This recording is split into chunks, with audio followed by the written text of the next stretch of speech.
Hi everyone, and welcome to the April's edition of the Zoopla report. It's where we dissect the report, we look behind the numbers, behind the stats, and we try and see what's going on in the market. We're really aiming this at the investment market. That's what we're predominantly looking, that's our business. But of course, it can affect the residential market as well. So look, without further ado, let's dive in. Well, first of all, let's look at the current house price growth year on year. We're still up 4.1%, but we know that that's starting to come down. We were sort of seeing 8, 9 to 10%, but we're seeing that slowly come down month by month as we edge throughout the year. In terms of completions, we're seeing expected just over 500,000 completions in the first half of 2023, and the change in prices since October 2022 is 1%, but I think it's a little bit more than that when we look exactly behind the numbers. So we're seeing here that it's a soft repricing. That's key here. This is something that we've been stating, that we're not going to see this big crash, despite what the papers say, despite what the reports say about an impending implosion in the property market. You just typically don't see it. Typically, downturns in the property market happen over a period of time, 12 to 18 months. And from top to bottom, you might say that, well, that could be deemed as a crash. 2008, you would say it was 15% top to bottom, but it still took time for that to happen. But we're seeing a lot of a softer landing now, especially because rents are propping a lot of things up, which we will come to. As we said, annual inflation has slowed here to 4.1%. Prices 1% lower than they were in October 2022. I'm going to come to this because there's different levels of pricing. You've got pricing on the mortgage market, pricing on cash deals, but as I say, Zoopla's taking that as a 1% drop. Market conditions, it's got here at the end of Q1, are better than what we'd been expecting. I don't actually think so. I personally think that from our perspective anyway, we were expecting some good market conditions. By that, we knew that the inflation, although it's riding high, at some point it's got to come down. We know that interest rates, yes, they could push up to that 5% mark, but again, we know that the Bank of England doesn't want them that high. They want to bring them down. So if you've got inflation, which should start to fall, especially once the issue that we've got in Ukraine, Russia ends, although it doesn't look any sign of that anytime soon. But the reality is, once things start to become on a more even keel, that the inflation comes down, and with a Bank of England that wants to reduce the interest rates as well, then we should start to see that the market actually starts to take a bit of an upward trend. But before that, we are going to start to see some, a very slow dip in the property market that we have seen over the last 6 months or so. And then we keep heading down. As I say, in terms of activity, you're talking about 500,000 sales. Now, why has that been higher this is in the first half of 2023, by the way?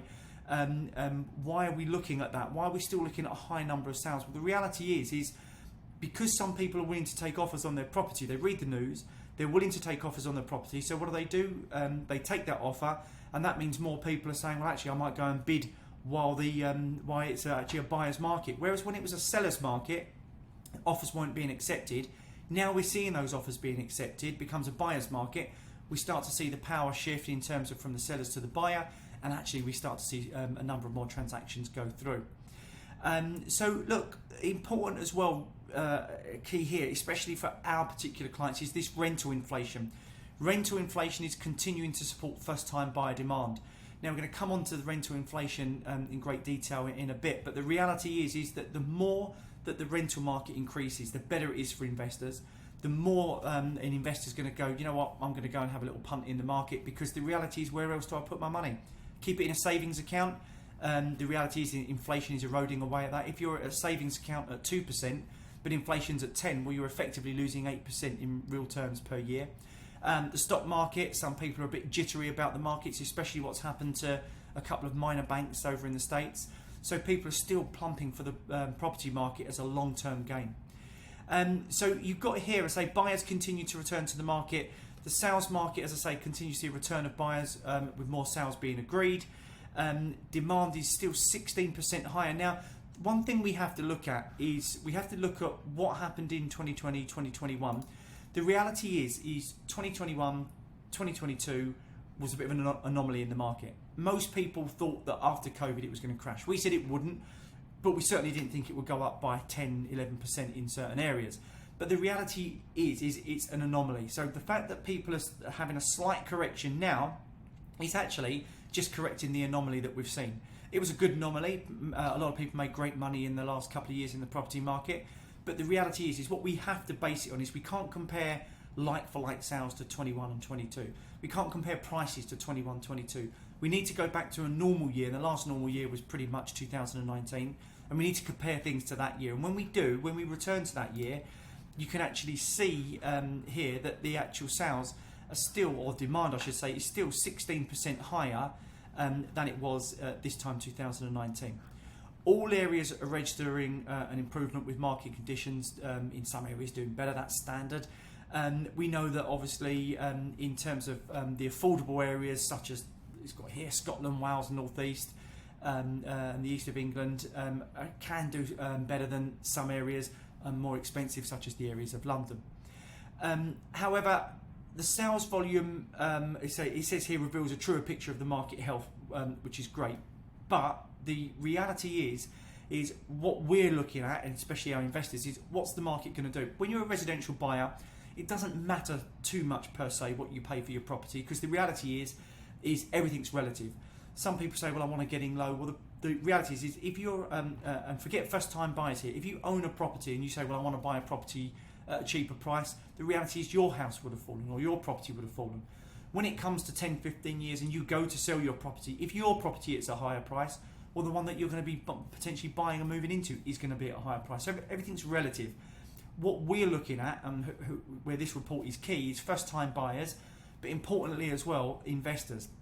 And you can see here that, as I say, sales agreed are 16% lower than they were this time last year. Demand is 43% lower, but it's 11% higher than 2019 levels. And again, that's key, because what we say to you, as I said, forget the anomaly years, forget the abnormal years.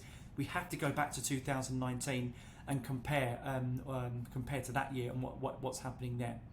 Now, people have been talking to me a lot in regards to the rental market, what's happening. Now, I've been shocked at what's happening in the rental market and how much people are willing to pay.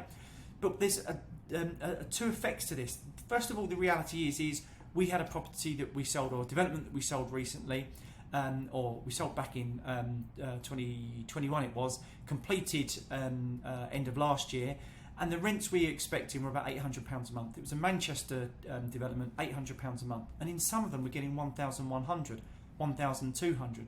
We're seeing up to 50% increases in the rent that what was originally expected. Now that's not normal, it's not 50% higher across the board, but we are seeing this solid increase of rent. Now, how does that affect things? Well, first of all, it props up the property market, because investors are still coming into the property market. Regardless of what you read in the papers that there's a mass exodus, there's an exodus for a certain type of tenant, a certain type of client. So the clients that you will see who potentially buy maybe a rundown property, a cheap property on the outskirts of a city, something with an EPC rating of E, which is going to cost them a lot of money to get up to a C. Of course, there's going to be an exodus there. Why? Well, because first of all, the EPC ratings need to be to the best of what the property can be, and ideally a C or above to carry on renting. That's the first thing. Secondly, a lot of these people, they mortgage to the hilt when the rates were at 3%. Now they're at 5-6%. It's not affordable, so that's key as well. So there is an exodus from those type of properties. But what we are noticing is there's not an exodus from the city centres. So the city centres, which are solid in terms of their rental income, solid in terms of their growth still, and we'll come on to that towards the end of this video. Well, there's still an influx of people coming into that property market, and especially the off-plan, because they're thinking, well, actually, I'll buy something now at the prices now. I can get a discount now because there are deals to be done, and I don't actually have to pay for this for a couple of years when hopefully the rates on the mortgages will be a lot lower than what they are now. So the rental market's propping it up, but importantly as well, what does that do for first-time buyers?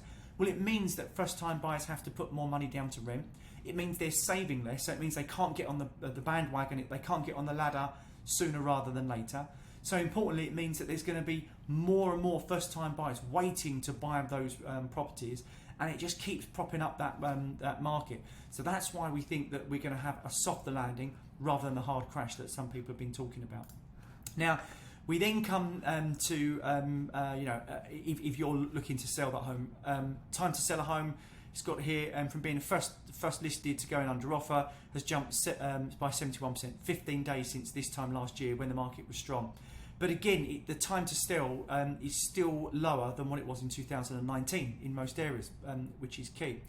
As I say, as we start to move down, let's head right down to the bottom actually, first of all, and let's head down to the main cities that we look at. You can see here your Nottingham is still there, your Birmingham, Manchester, Leicester, Cardiff, Leeds, Sheffield, Liverpool.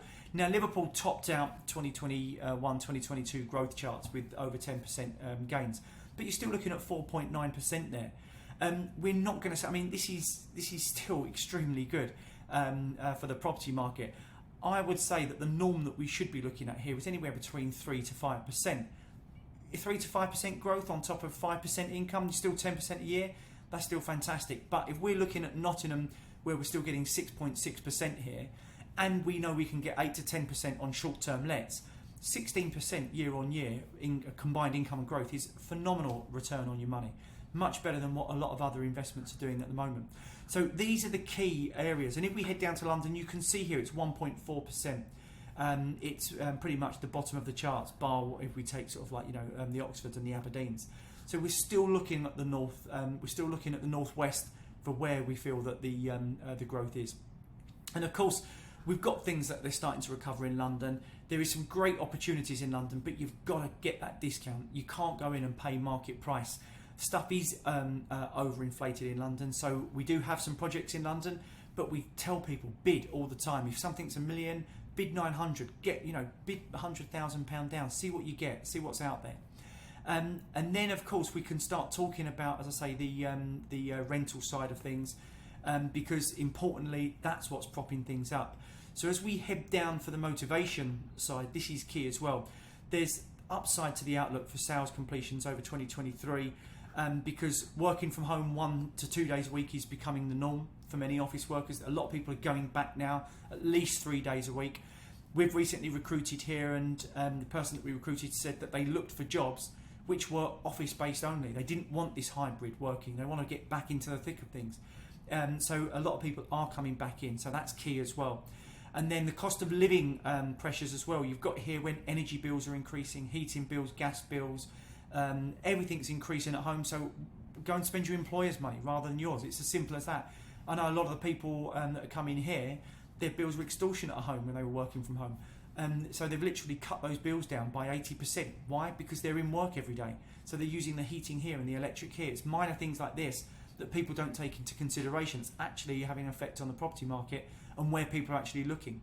So as I say, we know the house price growth is slowing, but we are still growing. So what do I think is going to happen? Well, the reality is I still think we're going to see, as we mentioned here, this is the outlook. The first quarter of 2023, the housing market is much better shape than what people predicted. We feel the same. It's more balanced than what it has been. Again, this is what we're saying. It's not an anomaly. Like we looked a few years back, 2020, 2021, 2022, they were abnormal years.